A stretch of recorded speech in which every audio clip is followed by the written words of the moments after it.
Welcome to our training session. This is Marshall Shannon with Ministry Design Concepts. We're so glad that you've joined us today. We have as our guest trainer, Ava Smith, who is a diversity trainer and consultant. Ava is a friend of mine and a leader and entrepreneur in the upstate of South Carolina here with me. Ava is trained. She has a Bachelor of Science degree in Human Resource Management from a local college here in South Carolina. And she has for 19 years served as a human resource professional. And she launched in 2005 her own diversity consulting firm, where she has had the privilege of delivering hundreds of sessions throughout the United States since 2005. And so as she comes to talk to us today, I believe she's going to use her unique style and approach. She's going to capture you with her, the way she brings her material. And so remember that at any time during Ava's presentation, you can click on pause, scroll down, ask her a question. We'll shoot that to her. She'll be able to respond back. And then eventually we'll have a live training time where you can interact with her by the internet through our GoToMeeting and be able to chat with her live to drill down and get more of your questions asked as she trains you on diversity in your church ministry. And so today, Ava, we're so glad to have you with us, and we want to turn it over to you and allow you to begin training our subscribers.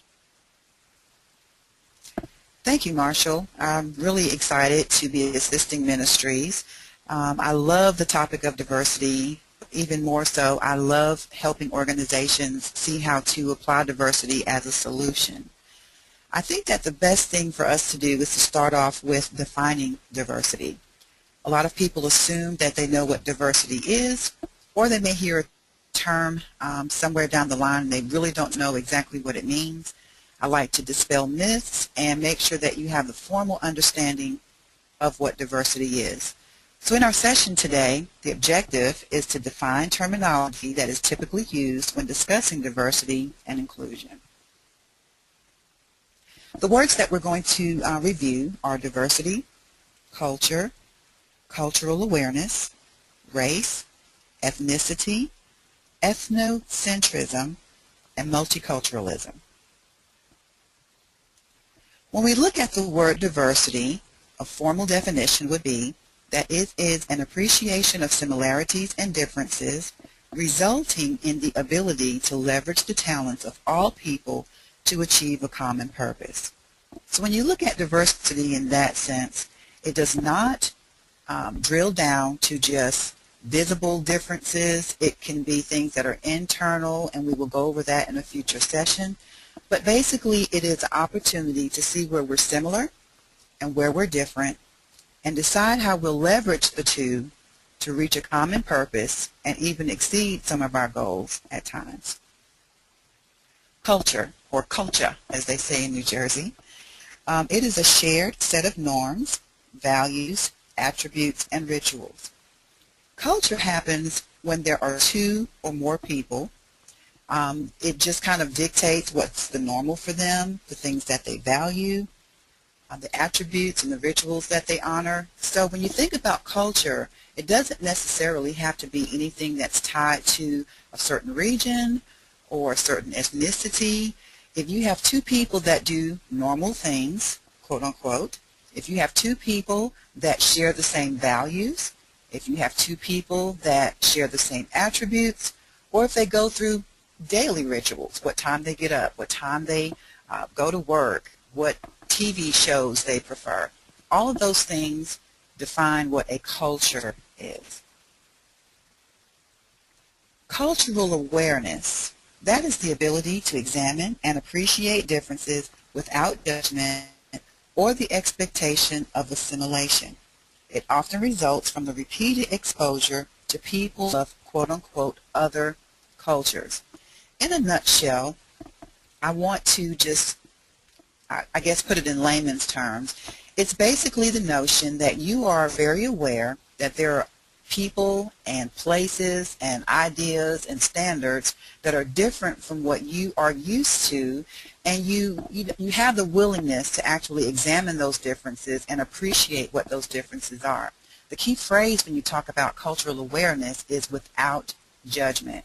You're not judging anyone. You are simply just saying, this is something that's different. I want to see how it's different, and whatever the difference is, I'm going to respect it.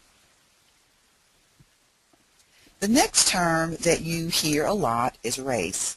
Race often refers to the physical characteristics genetically shared by a group with connected ancestral history or geography. This is where we typically use the labels black or white. Ethnicity is a shared sense of peoplehood based on race in combination of other quote-unquote differences such as religion or national origin. This is where we use phrases like Muslim or Hispanic. A lot of people confuse race and ethnicity. Again, ethnicity will take into consideration race, but it is something that is a deeper layer in terms of diversity. Ethnocentrism. This is the belief that one's own race or ethnicity is superior to others, often resulting in a lack of awareness. What I see a lot when I'm doing diversity training, it can be an individual that has this type of mentality. It can be a group of people that have this type of mentality. And the problem with this is that there's an expectation of assimilation. There is no, I'll meet you in the middle of the road or compromise so that we can all coexist together. There is a true belief that your particular race or ethnicity is more superior than others. A lot of times this is kind of evident in some of our day-to-day conversations that we overhear. An example would be, why don't they just learn to speak English? They're in our country. Multiculturalism is also a definition when you're talking about diversity. It is a blend of races, ethnicities, religions, and other aspects of culture, creating a unique tapestry in a region, a city, or an organization. It is associated with relationship maintenance and mutual respect. From a general standpoint, again, that could be your city. We live in Greenville, South Carolina, and we have a very multicultural environment, not just because you can go downtown and see a variety of different shops that are owned by different ethnicities, and you can hear a variety of languages that are being spoken. But we also have one of the highest clusters of manufacturing firms in our region, which again applies to that definition of multiculturalism. As a ministry, when you begin to use that word, I just want you to keep in mind that it is supposed to represent a tapestry, many differences. So I'm hoping that that definition, if that is a goal for you, helps you to begin to see how that might shape up. I appreciate you listening to those definitions. If you want any continued training or leadership sessions, please give me a call, and I look forward to helping you with other sessions. Thank you. Ava, thank you so much. This is a great start to the 6-part series on diversity to be able to help us understand the key words and concepts. And Pastor, I trust that you'll roll right to the second and third videos to begin enriching your understanding and education so that it can have the impact that we desire it to have in your ministry. Ava, thank you so much for this time.